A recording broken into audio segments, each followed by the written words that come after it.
Tom stood in the back storage room of the church and prayed in front of a set of candles, head bowed and hands clasped. The worst part of his job was always the funerals, but this one stung a little more than the rest. Father Jacob had instructed him to get the unused box of white candles, in memory of someone so young returning to the arms of the Lord. As he finished his prayer and opened the dusty box, he thought back to his old life. Never in a million years did he think he would become a priest. His family was never religious, and he'd had no relation to the church. But there was always a calling, as Father Jacob said, and he remembered the day it happened all too well. Tom had stepped into the precinct office 2 minutes later than normal that spring day, the sweltering Texas heat warming his suit against his skin. He flashed his badge to the man at the front desk, who nodded and welcomed him in. Then he took the stairs to the second floor, where he set his bag down next to his desk and flipped open his laptop. Today is the day, he told himself. He'd always been an honest worker, willing to see the case to its close, no matter what that meant about the people around him. It's why he speculated he'd been assigned this particular cartel case. They had multiple routes set up along and across the border, and he was slowly making strides. It often meant stepping on some toes, whether it be his colleagues or someone in their tight-knit community. But that was of little concern to him. In fact, he'd been warned multiple times about the danger of the case. The chief repeatedly told him to tread carefully and that the cartel was a serious threat. But he never took it too seriously. Empty threats were empty threats. And so he sat in front of his laptop and made a chart of all the information he'd collected the previous day. There was another new tie between two of their potential suspects, further solidifying the legal case they were developing. But, as often goes in the line of work, one connection leads to another, and he was setting up for a massive bust. When was it enough? How many red lines connecting different faces would it take for him to be satisfied with his work dismantling the cartel operation? He knew the answer. His principles required that it be as close to everyone as he could get. The less metaphorical strings left dangling, the better. It meant digging his own grave, but principles were principles. His eyes drifted to a framed photo of him with his wife and son hanging above his desk. He was doing this for them, even if it meant they could be in danger. But those threats weren't serious. With a few more sentences and descriptions entered into his program, he compiled the databank, which flashed with a green bar at the top. There were more connections automatically found for him between one of the two new faces and most of the web already created. This had to be the man behind it all. He quickly reached for his corded office phone and dialed for the chief's number. "What is it, Tom?" "I've got a major development. Is your office open?" "I've got 15 minutes. "Not good enough. Can you clear your next meeting?" "What do you mean, not good enough? How major of a development are we talking here?" Tom, not wanting to wait another second, threw the phone down and practically jogged across the floor to the chief's office, laptop in hand. He carefully closed the door behind him and smiled. "I found him." "Who?" "The man tying it all together. Micah Vargas. He was one of the people I had dived into yesterday, collected information. See how the web connects all to him?" "This is unprecedented," the chief said, leaning close and holding his glasses to read the screen. "You're sure this is all right?"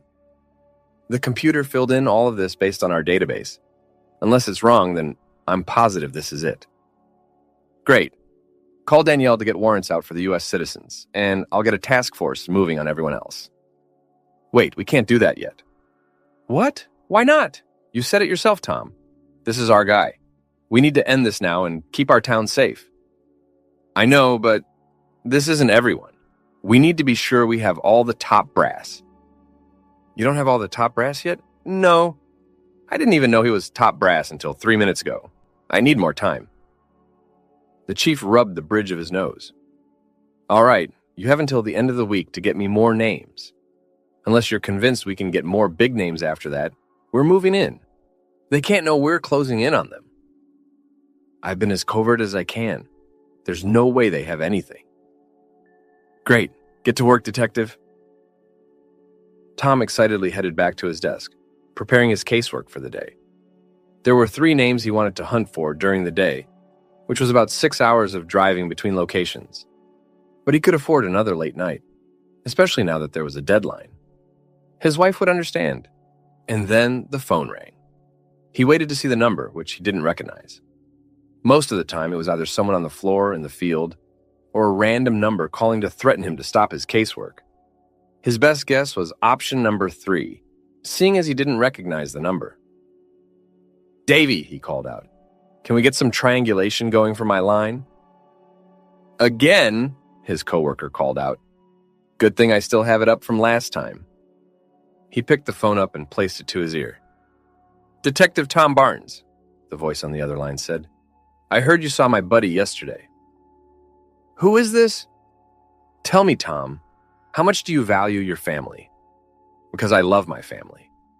There's something so valuable to working all day, knowing you'll come back home to a beautiful wife and your kids. That's one of the big 2 things in life, detective. Family and money. You know, some people value money way more than family, if you can imagine that, detective. Money runs the world, or at least America. You value your family. You think you're on some sort of holy crusade to purge us out of your city, your country, so you can keep your family safe, keep your son safe, am I right? But some people are multifaceted, Detective Tom. They value their family and their money, and I love both equally, so when I tell you that if I lose my money, you're going to lose your family, maybe you can start to understand what's at stake here. Do you? Do you understand what I'm asking? Narrowed it down to a gas station about an hour away from here, Davy said, sending you the address. What a beautiful little story about life, Tom responded. I have one of my own. Did you know that people like you are morally bankrupt and destroying the sanctity of what we work so hard to maintain? Do you think I'm going to weep if you lose your money or go rot in a cage just because you have a family?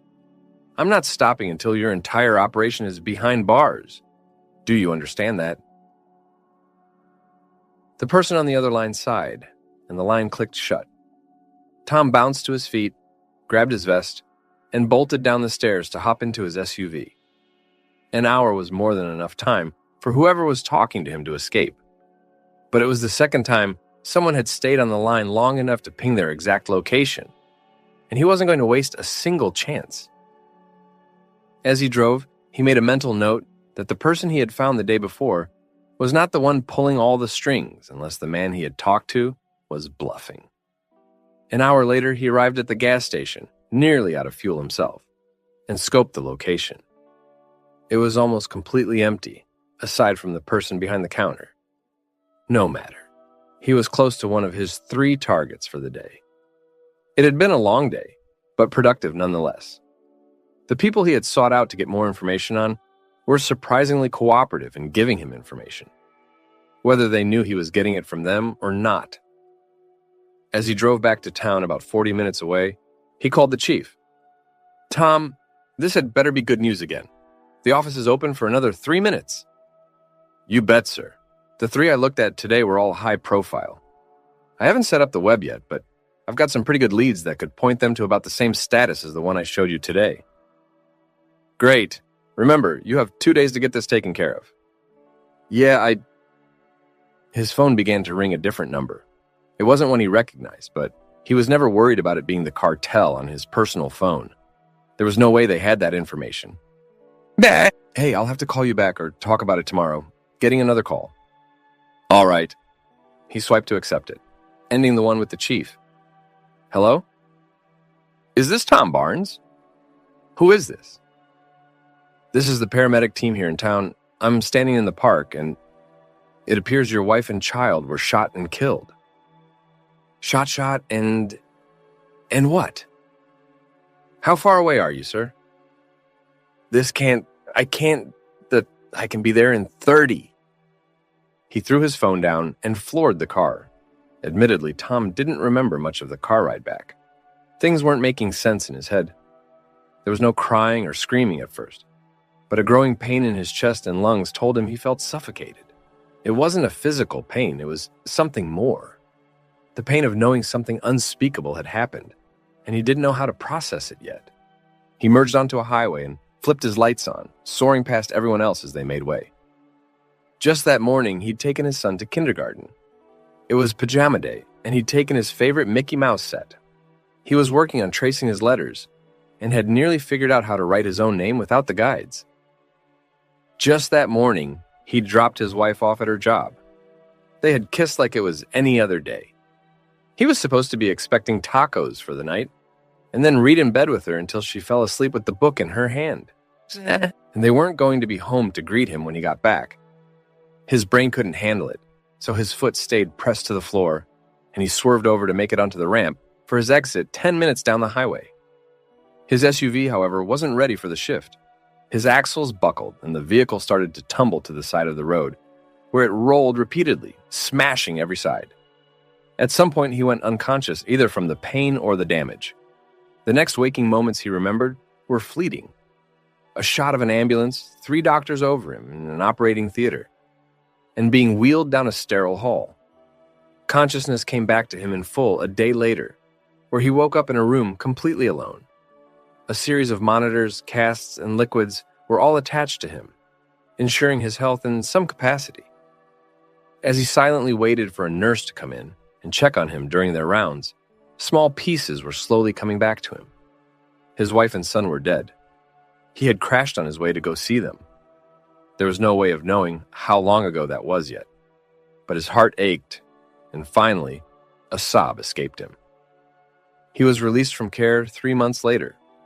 His drive back home was a different kind of quiet than he'd ever experienced in his life. A familiar car was in the driveway of his house when he arrived on the street, and as he stepped out of his truck, his mother-in-law appeared in the window of his living room. He prepared mentally for the afternoon and walked to his front door, opening it with as little force as possible. "Thomas Barnes, I'm glad to see you. I wish I could say the same to you. I can't believe you let this happen." "Let what happen?" "You're the reason my daughter and grandson are dead." He wanted to say something, anything, but knew she was right. Of course she was. His lip quivered a little. "You weren't there for her. You never were. You shouldn't have acted like a hero with that stupid case you were working on with the cartel. You should have given that case to somebody else on your team, or stopped it entirely. And now they're dead. They're both dead because of you.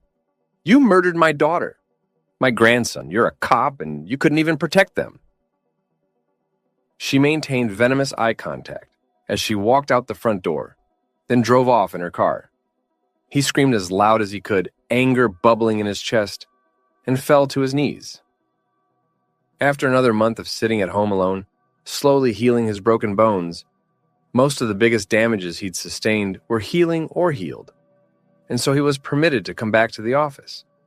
It's not like he had much else he was interested in doing at the time anyway. Pitiful eyes followed him all the way to the chief's door, which he knocked on and opened. "You're not supposed to be back yet, detective," the chief said, standing up. "Get out of here. My being here is medically approved. No field work, just office. And I'm telling you, we have nothing for you right now. You are still placed on leave.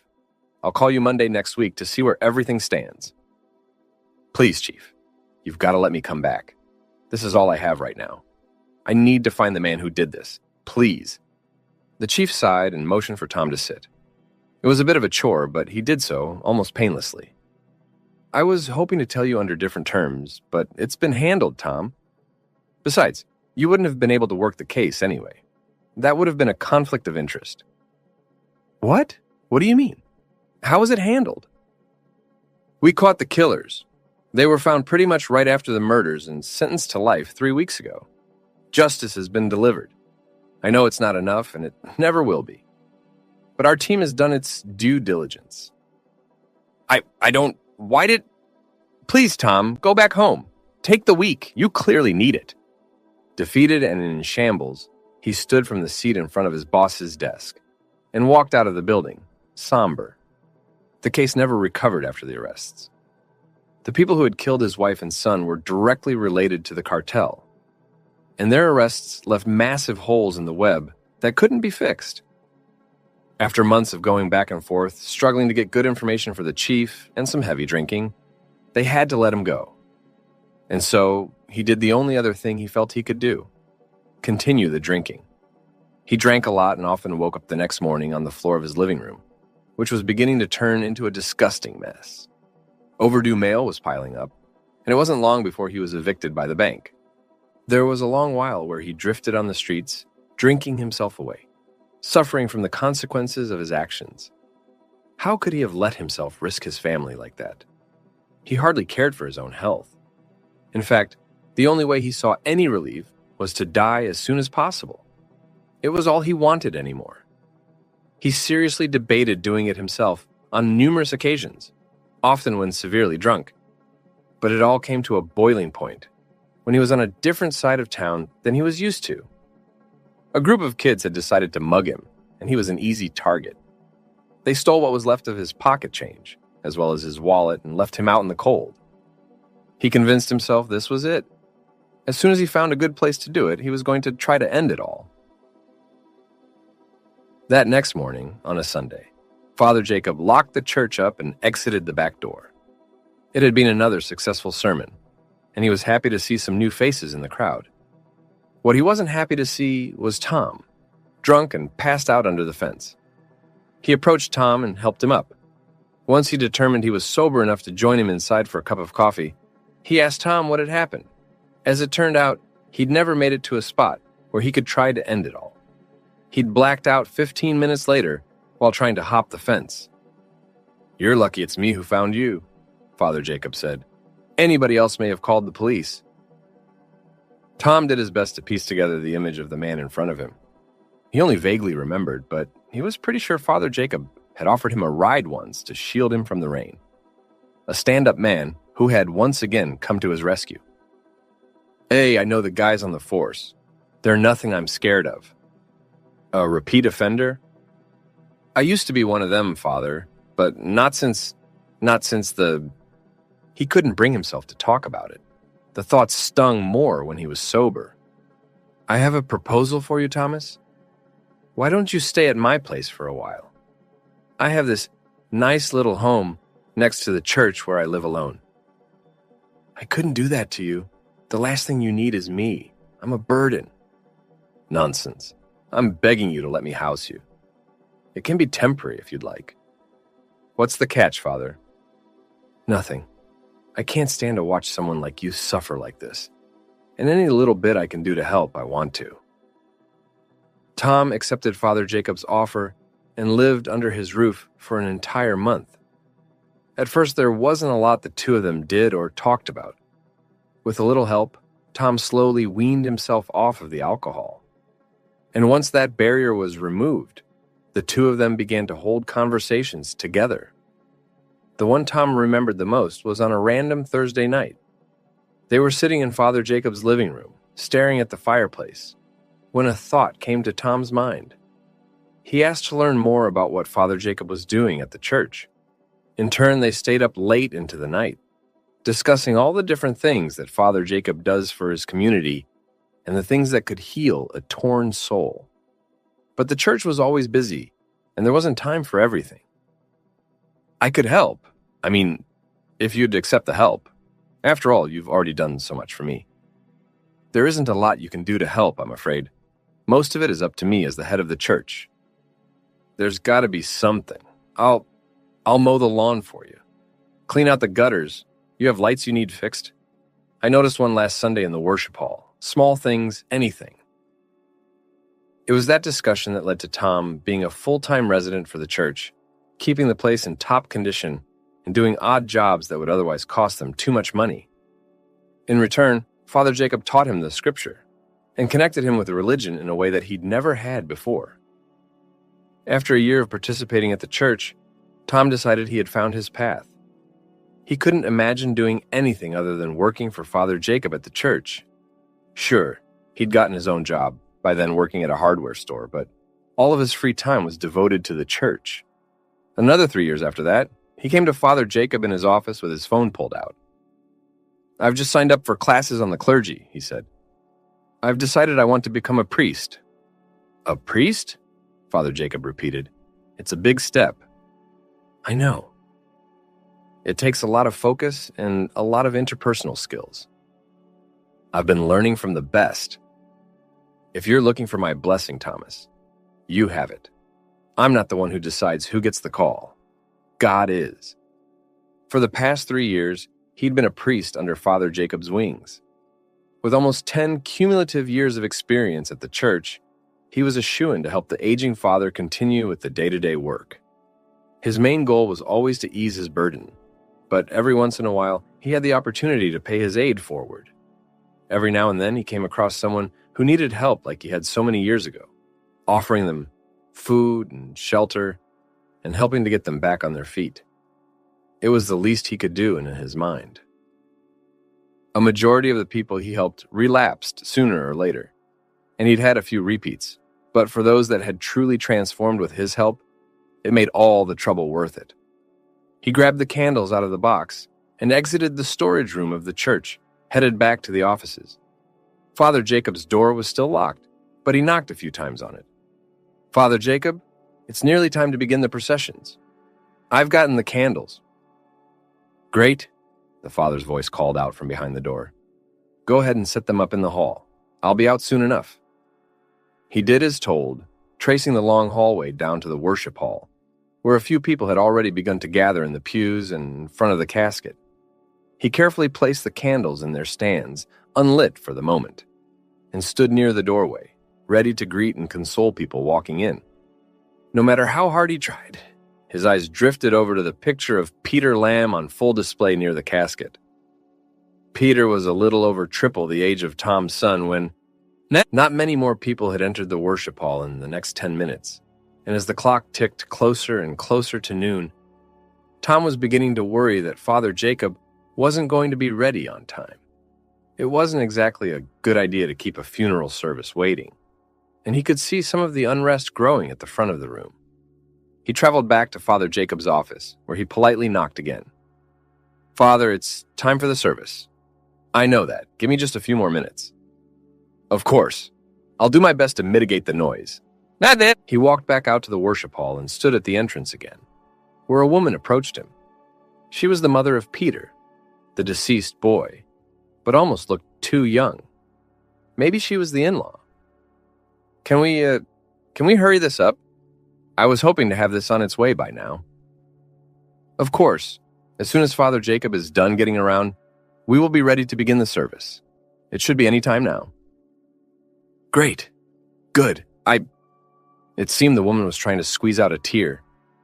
I just want this to be over with. She hastened away. Tom figured she must really have been in a hurry to get this whole thing taken care of. He also wondered if the dad was in the picture anywhere. He knew of too many cases where the father was missing or gone and hoped that she wasn't going to be alone. But it wasn't his business. After 10 years of being at the church, he knew when things were and weren't his business. And it certainly wasn't right now. All he had to worry about for the service was preparing and singing the hymns, and to prepare the young man's soul. Everything else was worldly and inconsequential. Or should have been. He just couldn't calm down. Something was beginning to feel off. Maybe it was the old detective in him. He silently approached the crowd gathered near the front of the worship hall, where a few people had gathered around the casket. Once he was sure nobody was paying attention to him, he leaned in to see what was happening. A younger woman was sitting next to the coffin, eyes puffy and red. An unending sob left her chest. 2 other girls sat next to her, clearly there for moral support. But other than that, she seemed to be the only one so broken up over the death. Perhaps a girlfriend or a fiancée. His eyes scanned the crowd, looking for the woman whom he'd assumed was the mother. She was standing next to a younger man, who had doll eyes for her. The father was clearly not in the picture. Her eyes were focused on her watch, nervously glancing down at it every few seconds. A chill ran down his back. What was she anticipating? Why was she so urgent? I can't believe she came here with her boyfriend, a guy in front of Tom said, leaning over to another guy. There's just so much about this that's off, man. What do you mean? The other man asked. I don't know, but there's something going on. When Peter's father died, his will supposedly said she's his guardian until he's married. Now, 2 weeks before the wedding, he winds up dead? I don't buy it. His detective senses were running wild, but he had to keep himself calm. There was no room for pretending to be back on the force. He couldn't interrogate anyone or try to connect any dots. There probably weren't even dots to connect. He'd heard this sort of story before at plenty of other funerals. All he had to do was mind his own business, sing, and help Peter find peace. Do you think we should go to the police about it? The other man asked, continuing their conversation. Nah, man, that's not a good idea. Her boyfriend? He's the police chief's nephew, Sean. Word is, Peter was working on something. A case, maybe. I heard him talking about it with Kate a week ago, and she begged him to stop. Whatever it was dangerous. Dangerous how? I don't know, man. But you know how Peter is. He basically laughed at her and told her he was going to take care of it. Quick and easy, he said. It almost seemed like something about his stepmother. But they walked away after that, so I lost track of the conversation. Sounds like a bunch of conspiracy nonsense to me. Come on, man, why would I lie to you? Tom sighed as he backed away a little. Nothing has changed in this world, he thought. Nothing at all. Lies and cruelty and pain. He was glad he left the world behind in pursuit of a higher power. There was rarely anything in life that truly affected him like that anymore. The woman was still looking nervously at her watch as Tom approached the coffin, drawing a few eyes. If anything, a prayer for Peter's soul wouldn't hurt. Everything else was ready, aside from Father Jacob. So there was no point in holding off on some of the smaller rituals. Still, something was making him feel jittery. The conversation those two men had, along with the strange behavior from the woman, started to eat away at his brain.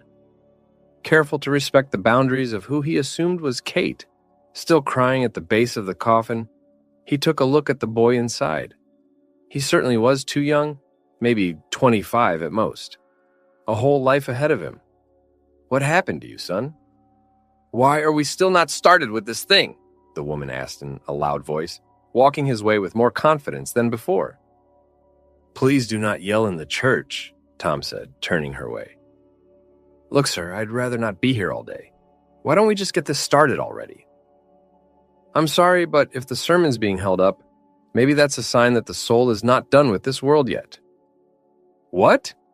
What in the backwards? What age are you living in? What soul? Let's cut the nonsense and start with the sermon already. At long last, Father Jacob appeared at the entrance of the worship hall, his hands raised. He began to make his rounds, greeting people and giving his condolences. He reached the woman and had a long, quiet conversation with her. The tear ducts were trying to work again, and she managed a few as he talked, but as soon as his back was turned, her eyes were back on the watch. Let us begin the funeral service of Peter Lamb, Father Jacob said, raising his arms again. Finally. The sermon was a bit of an abridged version of his normal, due to the request of Peter's mother-in-law. But it was still considerably long. As the sermon continued, with Tom positioned on the opposite side of the coffin as Father Jacob, he looked down at the boy in the coffin with regard. This was him many years ago. It was a wonder Tom had even survived. And then he noticed something strange on the body. As focus stayed on Father Jacob, he tried to determine what it was, but it looked like a line of thread just lying on the man. Without making it too obvious, he leaned in closer to see what was happening. A layer of some thread was coming off of his neck. There wasn't any time to investigate it at the moment, but he knew he had to come back to it somehow. That itch had returned. Nah! He spent the rest of the sermon doing his best to be discreet. If he hadn't had the experience of working as a detective, he might have completely blown his cover. But the service ended quickly and without incidents. When the casket was closed and carried outside, in preparation for the hearse to pick it up, Tom waited nearby the vehicle, watching the people funnel into their cars. The last of the grieving party to stay behind was Kate, who approached Tom and the hearse with dewy eyes. Thank you for putting up with her today, she said. I'm not sure I would have had the energy to do it. I'm terribly sorry for your loss. Are you the fiancé? Yeah, we were getting married in 2 weeks, but now, oh God. She walked away sobbing, and Father Jacob replaced her. Great work today, Tom. Are you going to stay here and wait for the driver? I figured, why not? Go home, Father. I'll take care of it today. You're a good man, Thomas. I will see you on Sunday morning. Of course. With Father Jacob and Kate out of the way, he glanced around to confirm nobody was watching and cracked the coffin open. The thread on Peter's neck seemed almost like it could tear away. He carefully lifted it and gave it a pull, and a mix of clarity and excitement swam around in his mind. This wasn't Peter. This was a completely different person disguised to be Peter.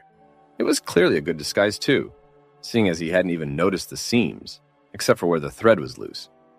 No wonder the mother-in-law was looking to get the sermon over with so quickly. So who was this? And where was Peter? He swiftly closed the coffin as the hearse driver arrived. The man hesitated a little at the sight of Tom sitting in the car. Hey Tom, what are you doing here? I sort of figured I would hitch a ride with you today, if that's all right. Peter was a close family friend, and I'd like the opportunity to give him one last goodbye. Yeah, I suppose that's all right. The man got in the car and began the drive. Tom sat silently in the back with the coffin, thinking everything over.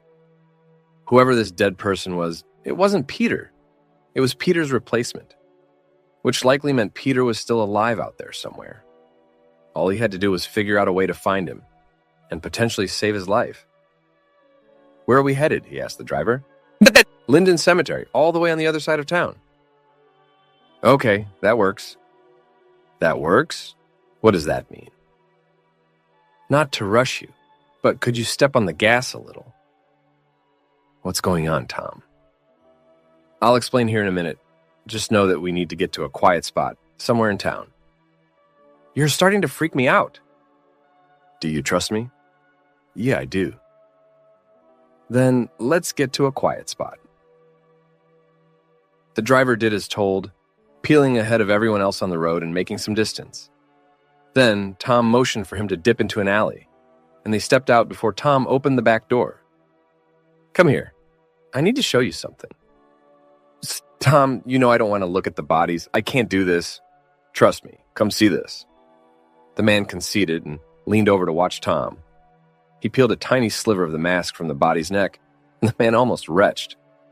This is a mask, Tom said. This is not Peter, the man you're supposed to deliver. This is a completely different person. Don't ask too many questions, because I don't have the answers. I just need you to drive to the police. Yeah, okay, let's go. The man carefully backed out of the alley, and together they drove to the station. Peter hadn't been there in years, and the sight of pulling into the parking lot brought back a weird feeling of nostalgia. He didn't hate the police or the people he worked with, partially because hate was below him now, having been transformed by the church, and partially because he left on mostly good terms with everyone. As they parked, his phone began to ring. Father Jacob, he said, what's the matter? Where's the hearse right now, Thomas? We had to make a quick detour. Rest assured we will be there soon. Okay, keep me updated, please. Oh, there will be updates. The hearse driver followed him into the station, where the same secretary from all those years ago greeted him. Tom, is that you? I almost didn't recognize you. What with the garb? Miss a funeral? Something like that. Hey, I need to report something. It's not a good situation. Instead of arriving at the cemetery with the hearse, Tom joined a squad car in going to visit Peter's grieving family. A group of 3 of them parked at the different entrances and began to file out. Tom stepped out and Father Jacob approached with confusion and worry. What's happening right now, Thomas? It wasn't Peter. What? That body, that boy, it wasn't him. Someone had placed a mask on somebody else's body. Let go of me! Peter's stepmother yelled, trying to break free from the grasp of 2 police officers. A few other people walked away, bound by the cops, including her boyfriend. But Kate walked free, opting to take the non-violent road. Tom knew she had nothing to do with it, but the police would want to confirm that avenue first. At the same time, Another group of officers had gone to Peter's house to do a search. If he was there, they would have word soon enough. "You coming with?" one of the officers asked Tom. "Me? Why?" "You're in on this. You reported it. Maybe it's only fair you get to see what's happening." "I'm not sure that's the protocol unless something changed over the past decade."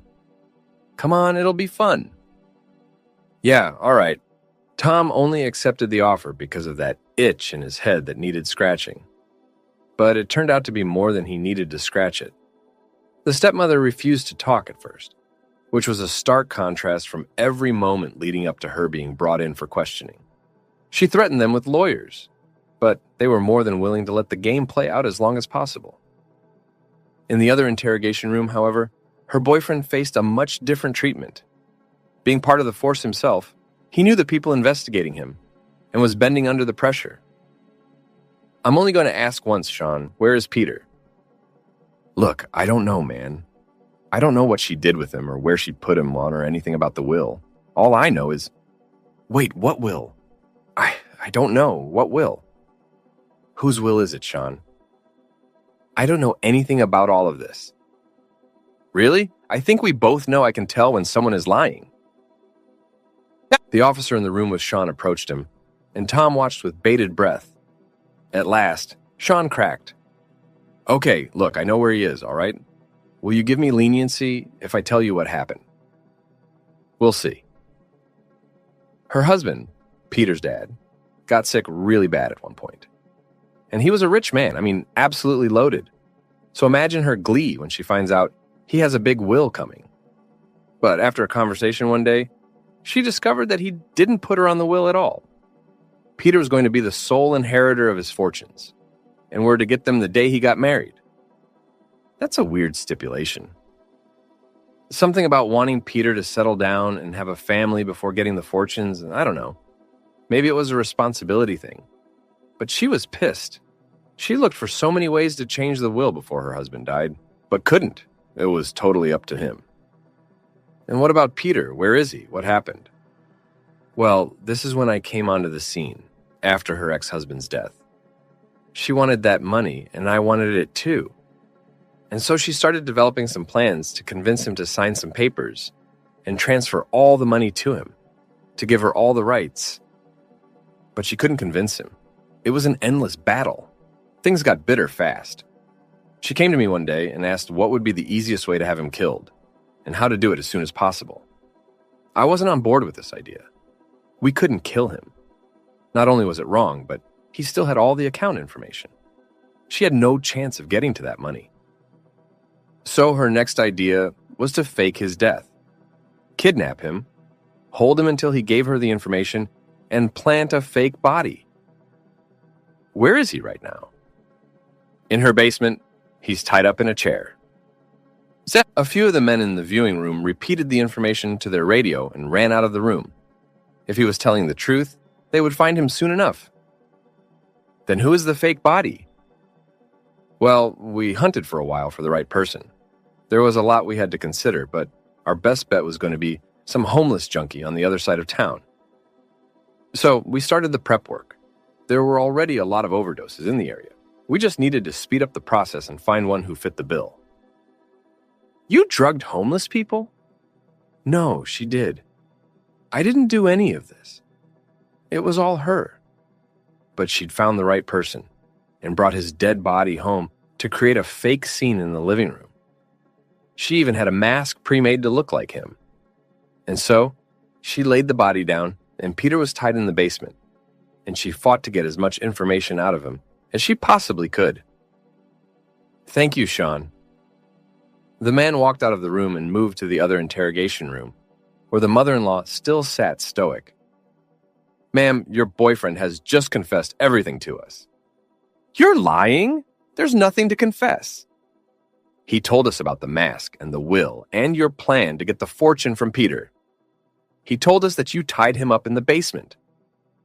He told you that. Did he tell you any truths then? It was all him. He did it. I would never do that to Peter. It was all his idea. The detective's radio buzzed to life. We found him. Peter is alive in the basement of her house. She flexed her jaw, and in both rooms, a cop entered with handcuffs. After being sent to the hospital, Peter took a few days to recover. It wasn't until the third day, when Tom was busy back at the church getting the place ready for another sermon, did he hear back. His phone began to ring, and he recognized the number as Kate's. "Hello, Kate. How are you?" "He's awake, and he's asking for you." "He is?" "Yeah, wants to meet the man who saved his life." "I'll be right over." He nodded to Father Jacob, who understood what was happening without asking, and made the brief trip to the hospital. As he approached the room, he could hear Peter's voice. He sounded happy, despite what he had gone through. "Tom," he said, knowing who I was without having ever seen me, "you look a lot better since I last saw you in a coffin." "Trust me, I feel a lot better too. I have no real way of thanking you for what you've done for me, but I'll find something." "You don't have to. I was simply doing what was expected of me." "That doesn't mean we can't be rewarded for doing a good job. Honestly, thank you." "Of course." "We wanted to talk to you about the wedding," Kate said, taking over. "We're still planning to have that in a week, and we're wondering if you would join us there." "Next Saturday?" "Yeah, I'd love to. Let me make sure I get my conflicts moved around." They sat and talked for a while longer, and Tom got to know the young couple a lot better. They had so many dreams and aspirations, and a deep love for each other. A love that was almost greedily taken away by his stepmother. A week came and passed, and Tom stood in the mirror of the church dressing room, checking his outfit to make sure he was presentable for the event. Once he'd confirmed with himself and gotten out of his own head, he made his way over to the venue, a beautiful little outside farm area, not too far from town. The aisle divided the seats for the ceremony, keeping their sides separated. He figured it didn't matter much where he sat, so he went for the one with fewer people. He received a few intrigued looks as he sat, but paid them no attention.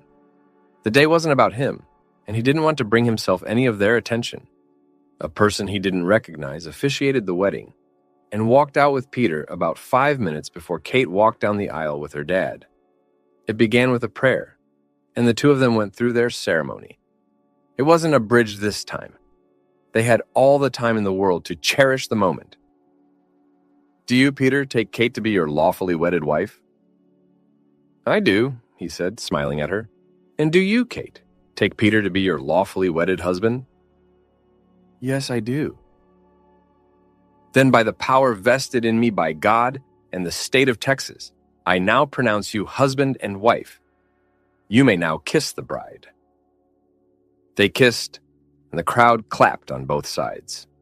The two of them spared no time running down the aisle, disappearing to change for the reception. Tom smiled, and when his row was dismissed, he went to go find his assigned seating at the reception. It was the table next to them, essentially alone, aside from one other man. He was worried his placement had been too last minute, but it was no worry. He was grateful they thought of him for their marriage anyway. "What are you in for?"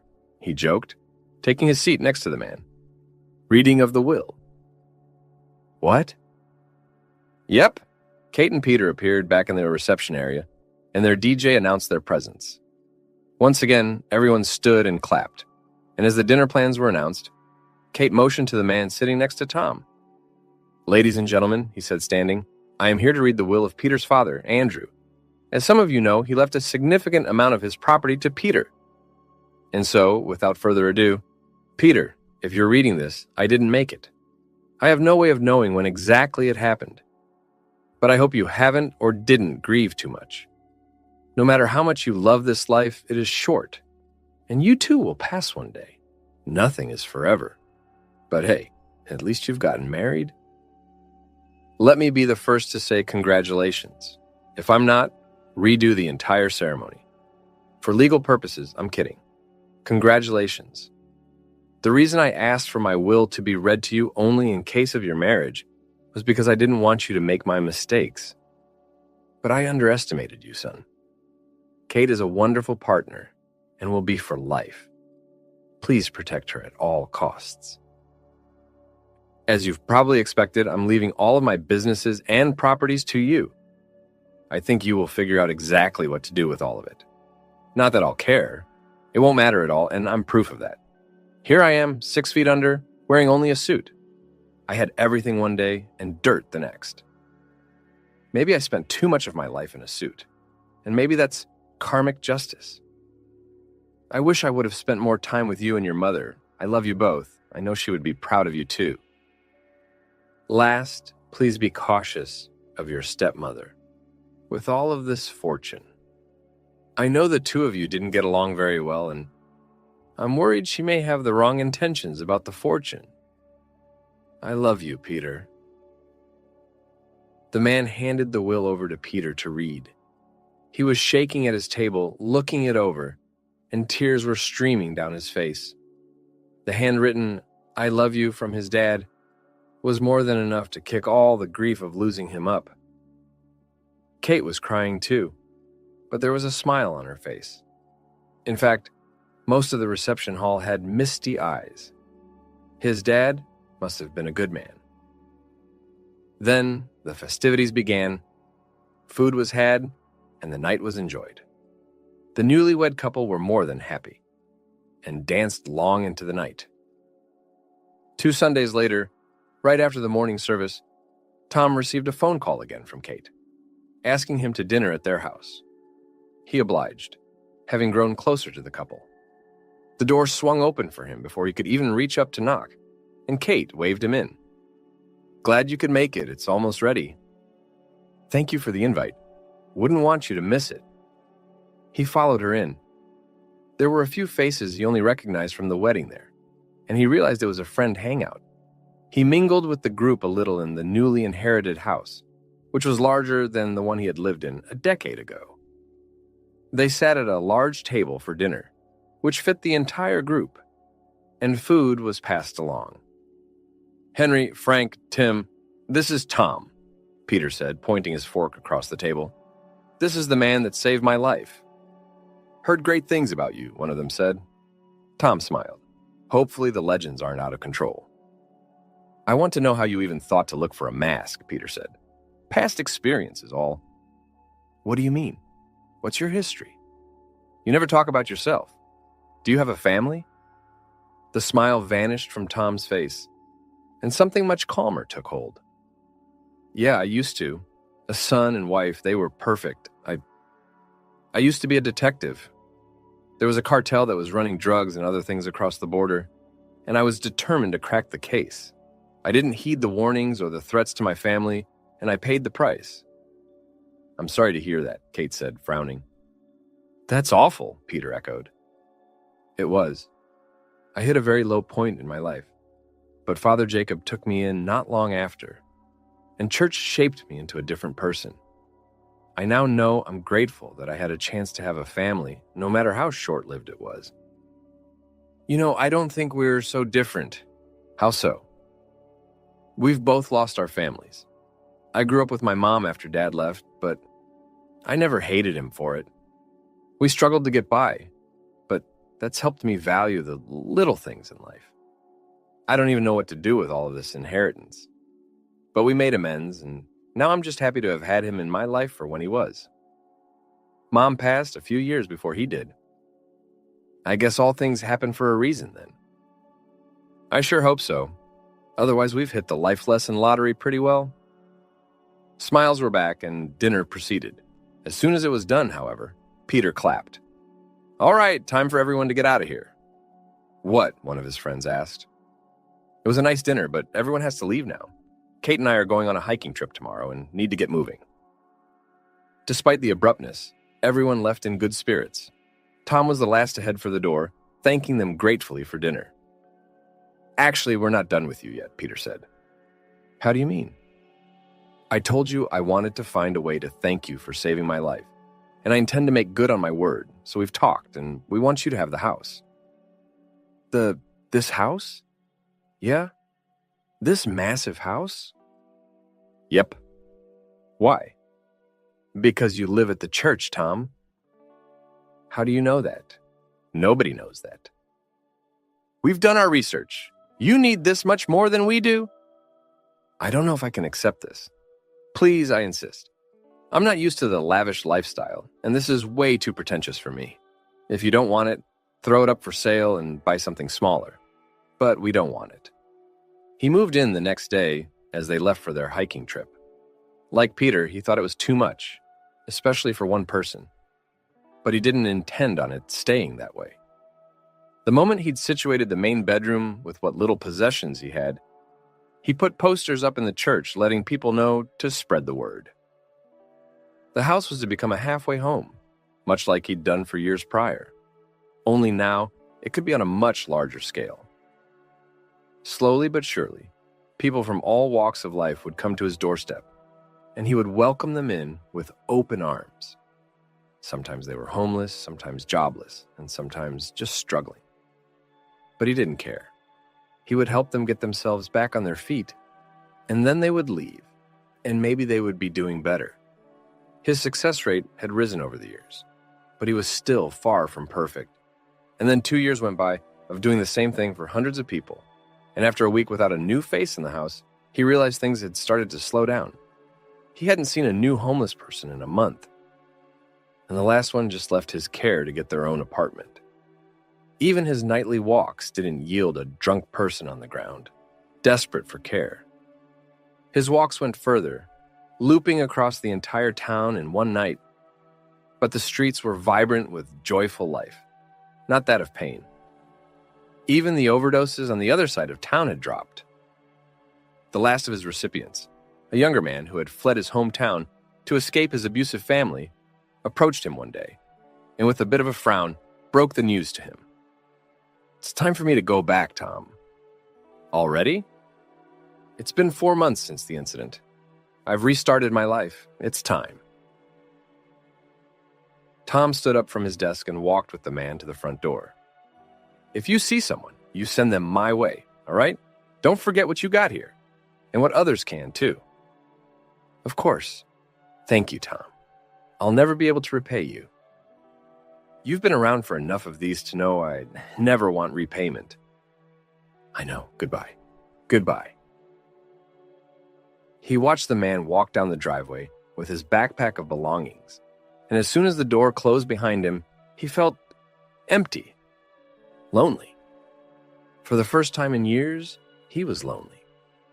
The house seemed to echo his footsteps, further ingraining the mood. He couldn't live alone in a house like this. There was nothing for him. 3 knocks rapped on the door. He turned around to open it again, smiling. "Forget something, Gus." The man hadn't come back. It was, in fact, a woman with a toddler. She had a suitcase behind her with a plastic bag tied around the top of it. "Hello, are you Tom Barnes? I heard there was a priest around here helping people." I am, yes. How can I help?" "Well, you see, we're from about 2 hours north of here. This is sort of my last resort, and I'm a little embarrassed." "Well, you're just in luck. My last pet project just walked out the door, ready to start the next chapter in his life.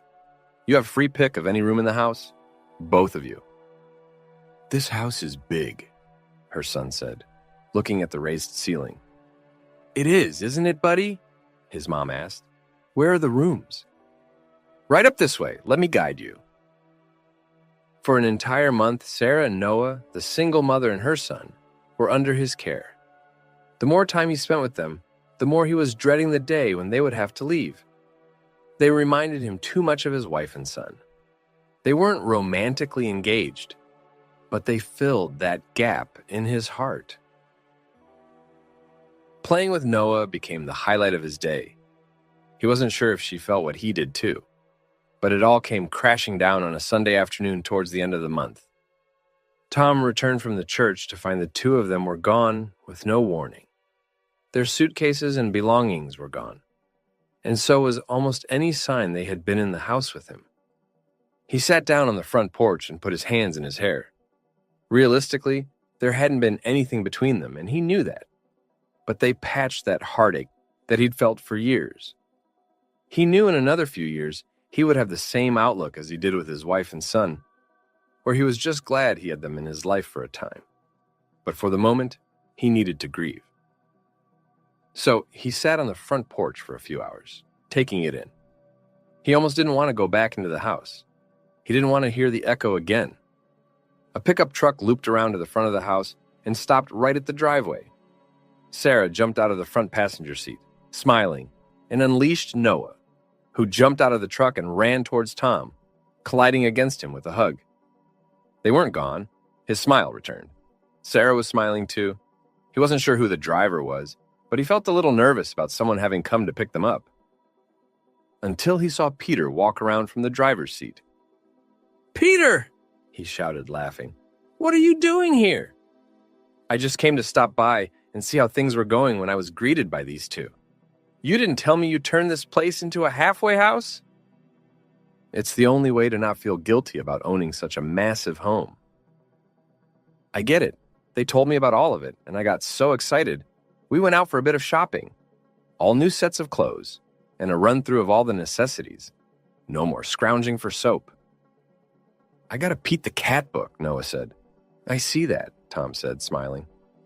"This is very thoughtful of you, Peter." "Oh, it's the least I could do.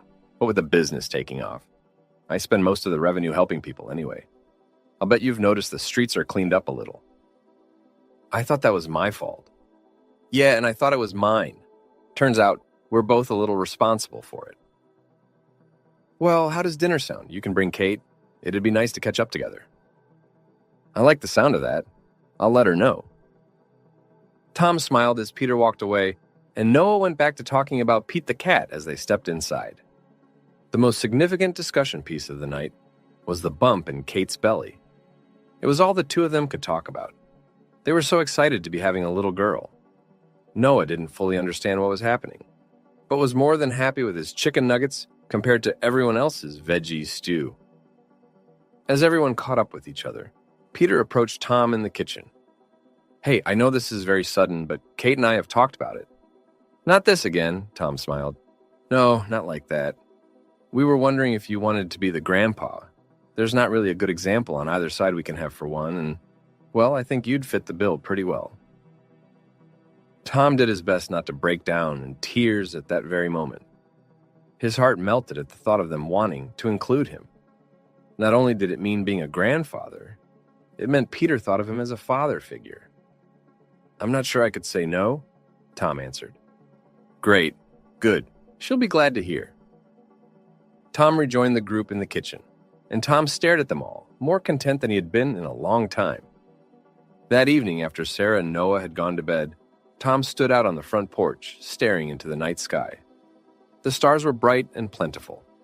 With all the emotions of the day, it was clear to him he was harboring warm feelings toward Sarah. He wasn't sure if or when he should confront her about it. That was until she stepped out onto the porch to join him. "Can't sleep? Thought I might stay out here for a little while, watching the world." "I get it. It's been one of those days. Makes you think about the future." Yeah, they stood quietly side by side for a moment, listening to the sounds of the world. "What kind of future do you want?" she asked him, breaking his attention. "What do you mean? What do you want for your future? What do you see in it?" He looked down at his feet, then at her. I think I want you in it. I don't want you to leave. I want you and Noah to stay here. I know this is grossly overstepping my boundaries, but I was hoping you felt the same way. I've wanted to ask for a while, but I couldn't bring myself to. I've seen the way you've been with Noah and your talk of your past. You make a good dad, and I think I'm in love with you. I just couldn't be the one to make the first step for whatever reason." "Oh, good. I'm glad we agree then." She smiled. "Come here, you." He did as told, and she gave him a soft kiss on the cheek. As the night enveloped their home, Tom felt a profound sense of closure. The past would always be a part of him, but it no longer haunted him. He had found love and redemption in the arms of his new family. Together they had built a future that was once unimaginable, a testament to the resilience of the human heart and the redemptive power of love. In this new chapter of his life, Tom had discovered that even in the aftermath of great loss, life could blossom in the most unexpected ways, offering a second